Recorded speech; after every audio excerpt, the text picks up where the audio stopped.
उद्धव ठाकरे पूरग्रस्त भागाच्या दौऱ्यावर। उद्धव ठाकरे मराठवाड्याचा दौरा करणार आहे। पूरग्रस्त भागात पाहणी करणं अपेक्षित।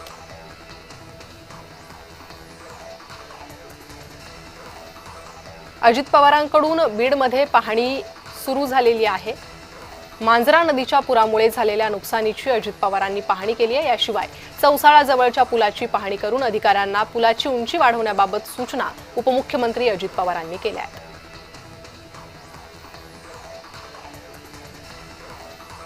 बीडच्या हिंगणी खुर्द इथे पाहणी दरम्यान अजित पवारांसमोर महिलेनं हंबरडा फोडलाय। पुरामुळे मोठं नुकसान झालं असून मला मदत करा अशी मागणी या महिलेनं केली आहे।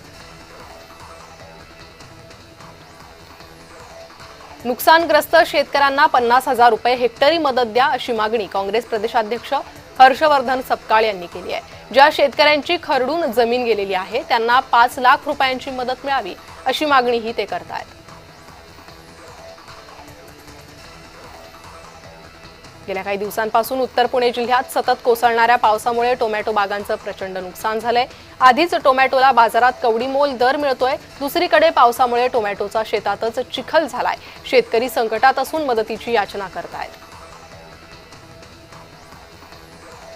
वसमत तालुक्यासह संपूर्ण हिंगोली जिल्ह्यात गेल्या 10 ते 12 दिवसांपासून मुसळधार पाऊस झालाय।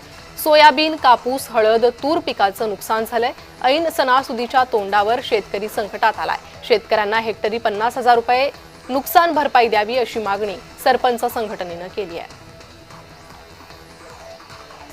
नाशिक विभागात परतीच्या पावसामुळे 3.21 लाख हेक्टरवरील पिकांचं मोठं नुकसान झालंय। त्यामुळे शेतकरी हताश झालाय। अहमदनगर, जळगाव, नाशिक, धुळे आणि नंदुरबार जिल्ह्यांमध्ये मिळून सुमारे 46 लाखांहून अधिक शेतकरी बाधित झालेत। अहिल्यानगर जिल्ह्यात सर्वाधिक 2.45 लाख हेक्टरवर पिकांचं नुकसान झालंय। पूरग्रस्तांना दिलेल्या मदतीच्या किटवर एकनाथ शिंदे आणि सरनाईकांचा फोटो असल्यानं संजय राऊतांनी टीका केली होती।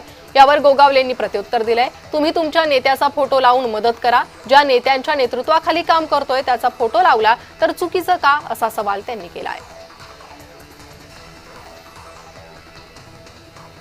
व्हीपी रोड पोलीस ठाण्यात महिला तक्रार करण्यासाठी गेली होती, मात्र तिची तक्रार घेण्यास पोलिसांनी नकार दिला। त्यामुळे महिलेनं जाब विचारला। पोलीस उपनिरीक्षक खर्डे या आक्रमक झाल्या। त्यानंतर तक्रारदार महिलेनं त्यांना नाव विचारलं असता खर्डे यांनी त्यांच्या वर्दीवरील नेमप्लेट बॅच फेकून मारली होती। याची मानवाधिकार आयोगाकडून दखल घेत पोलीस आयुक्तांनीही त्यांनाही नोटीस बजावण्यात आलेली आहे।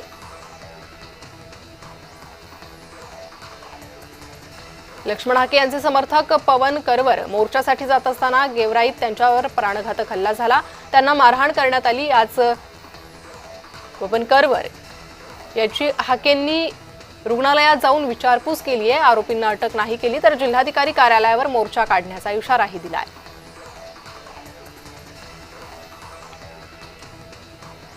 मराठा समाजाला ओबीसी आरक्षणात सहभागी करण्याचा 2 सप्टेंबर 2025चा शासन निर्णय रद्द करा। शिंदे समितीनं शोधलेल्या 58 लाख कुणबी नोंदींची पडताळणी करण्याकरता उच्चस्तरीय उपसमिती नेमण्यात यावी अशा विविध मागण्यांसाठी अमरावतीत आंदोलन सुरू आहे। ओबीसी आरक्षण संघर्ष समितीचं चंद्रशेखर देशमुख आणि तुषार वाढोणकर यांचं उपोषण सुरू आहे। भंडारा तालुक्यातील जोवा येथील जिल्हा परिषद प्राथमिक शाळेला आग लागली। सुदैवानं शाळेत कुणीच नसल्यानं जीवितहानी टळली आहे।